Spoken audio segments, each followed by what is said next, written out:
Welcome again to A Word from the Word with Pastor Piatt. I want to begin by wishing everyone a happy new year.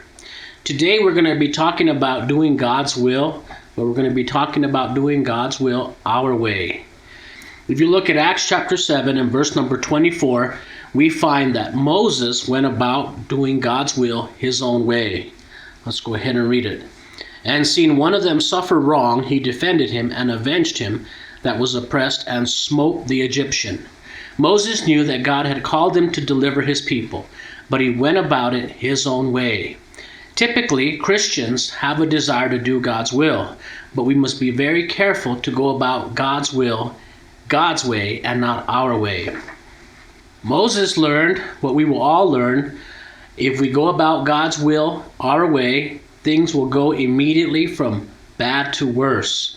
In Acts chapter 7 and verse number 29, the Bible says, Then fled Moses at this saying, and was a stranger in the land of Midian, where he begat 2 sons. Immediately after doing God's will his way, he became a fugitive from the law. Now, we don't know exactly why Moses did God's will his own way, but we might get an idea in Acts chapter 7 and verse number 22, where the Bible says, And Moses was learned in all the wisdom of the Egyptians, and was mighty in words and deeds.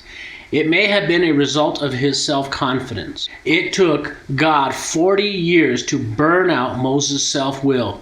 In Acts chapter 7 and verse number 30, And when 40 years were expired, there appeared to him in the wilderness of Mount Sinai an angel of the Lord in the flame of fire in a bush. Moses spent 40 years on the backside of the desert herding his father-in-law's sheep before God gave him another chance.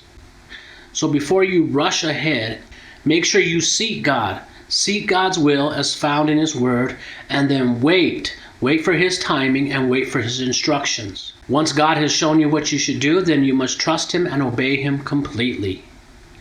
If you do this, God will bless. If you don't do this, you will wish that you had done this. Next week, Eric is making me move my Word from the Word from the living room into my office because he wants it more podcast-esque. Yeah, Sam put that in there. Probably will, actually. No. No. Are you still recording me?